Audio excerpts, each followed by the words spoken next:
A version of the revised MUP pension system is now, quote, acceptable to all stakeholders, including the armed forces and the national police. Veteran broadcaster Jay Sonza was arrested due to illegal or alleged estafa and large-scale illegal recruitment. And Gilas Pilipinas big man Kai Soto has been medically cleared to play for the national team and the upcoming FIFA World Cup.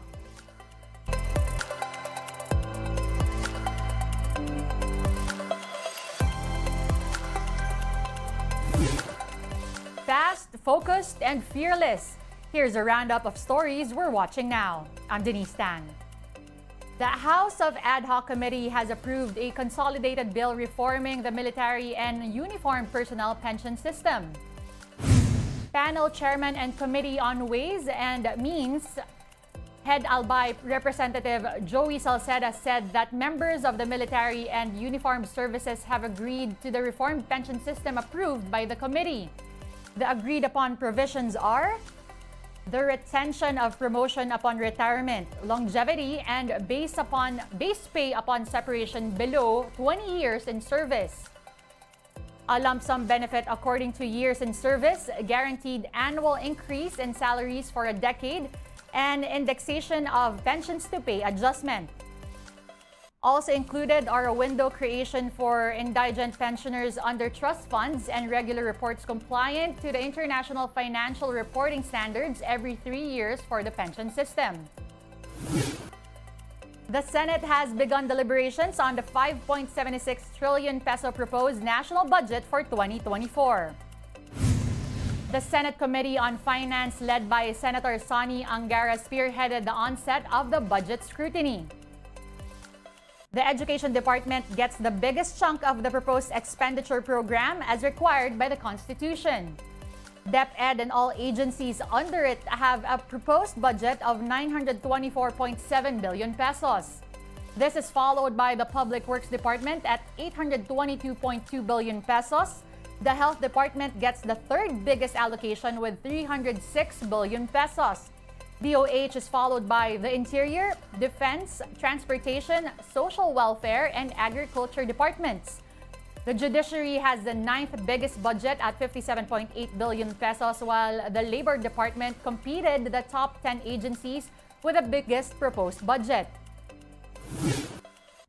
The Socio-Economic Planning Department is confident that the country's economy can still grow in the next months.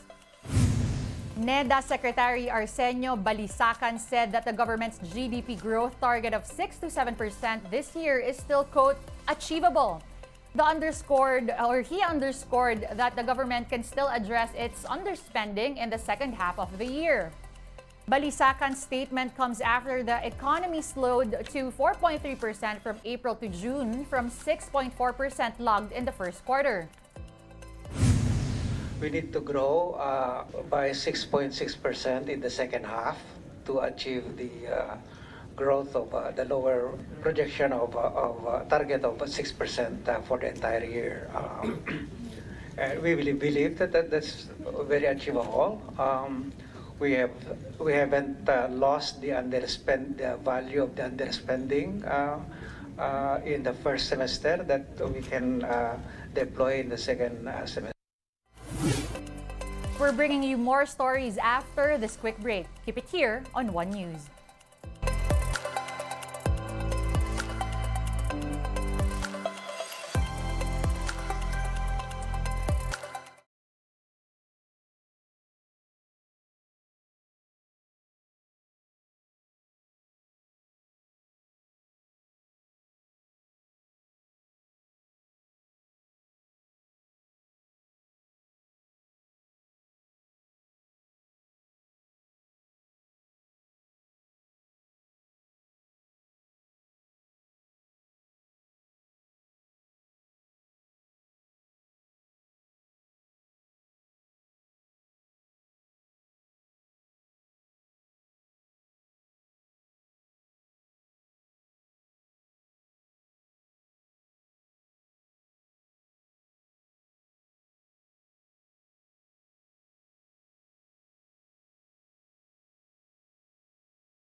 Thanks for staying with us here on One News Now. I'm Denise Tan.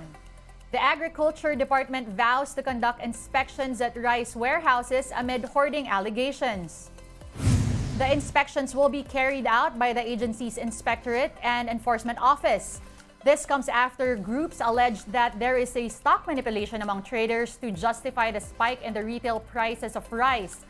For the cheapest rice, cover cost over 50 pesos per kilo. However, DA Assistant Secretary Rex Esto Perez reasoned that the retail prices of the staple have increased as the palay harvest will not start until the latter part of September or early October. We now give you a quick look at today's other top stories. Several barangays in Metro Manila will experience 16 to 23 hours of water service interruptions from August 14 to 22 due to Maynilad's maintenance activities. Affected customers are encouraged to store enough water for the duration of the water service interruption. Water tankers are also on standby, ready to assist affected areas.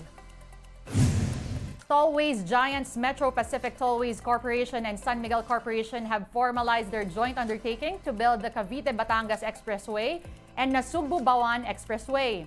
MPTC and SMC will jointly design, build, and operate the combined 87.96-kilometer stretch of the CBEX and NBEX, which has a combined cost of 72 billion pesos. The National Bureau of Investigation confirmed that TV host Jay Sonza was turned over to them and is now at the Bureau of Jail Management and Penology. The Immigration Bureau detained Sonza after he attempted to fly to Hong Kong, while there's an active warrant of arrest for him due to syndicated and large-scale illegal recruitment. In sports, Kai Soto is medically cleared to play for Gilas in the FIBA World Cup. On the other hand, there is some bad news on Poy Eram's injury. Here's the story. Looks like the stalemate between Kai Soto and the Samahang Basketball ng Pilipinas has been resolved. During the Philippine Sports Writer Association Forum, SBP President Al Panlilio revealed that Soto's camp has talked to the SBP's doctors yesterday. Upon assessment, Soto has been cleared to play in all full contact practices with Gilas. Our doctors spoke yesterday, the doctors of Kai and the SPP doctors, and he's been cleared to play. He's been cleared to play. So that's good news, right? So he's been cleared to play, and again, we're looking forward that we see him play also during the friendlies. With this, he will be allowed to participate in the national team's scrimmages without restrictions. Soto's full contact training had been hampered by a back injury he sustained during his NBA Summer League campaign last month. The SBP had imposed a no medical clearance, no play rule on Kai as he continues his rehab because of the injury. He had been joining the squad session but with limitations. The team has 10 days to smoothen out all rough edges and be at their best shape heading into the FIBA World Cup. This development on Soto couldn't have come at a better time as Scotty Thompson had been cleared to rejoin the team. Thompson, expected to be one of the team's key players, has missed a few weeks due to a metacarpal fracture on his right hand. The former PBA MVP's experience and skill set on both ends of the floor will be key in Gilas' World Cup campaign. Everybody was there. Kai was there, Scotty was there, JC was there, so the whole 16 I think 16 players were all there. Scotty is fit. I guess just a matter of getting back to the groove of playing basketball. But he did play that night. Meanwhile, tough news for Gilas and TNT Tropang Giga fans. Poy Eram will miss 6 to 8 months after undergoing surgery on his right knee. Eram said he sustained a torn MCL, a swollen cartilage, and bone spurs. This was also the reason why Eram had to retire from Gilas despite being included in the pool for the World Cup. He had even played with the team during their 2-week training camp in Europe that began in late June. In line with that, local organizers said that the Philippines is 95% ready to host the FIFA World Cup this month. During the special PSA forum, Erica D., the local organizing committee's deputy event director, said that remaining 5% will be met on the D-Day. Venues are also ready as arenas to be used were installed with new floors, backboards, and scoreboards. With this, Samahang Basketball ng Pilipinas President Al Panlilio is eyeing a 50,000-person gate attendance in the games. 400 buses were also hired to bring spectators from different points to the venues. 52 games will be held in the country, while the rest are set on Indonesia and Japan. So we're almost there, but it should be noted that that last 5% is similar to the last 2 minutes of a basketball game.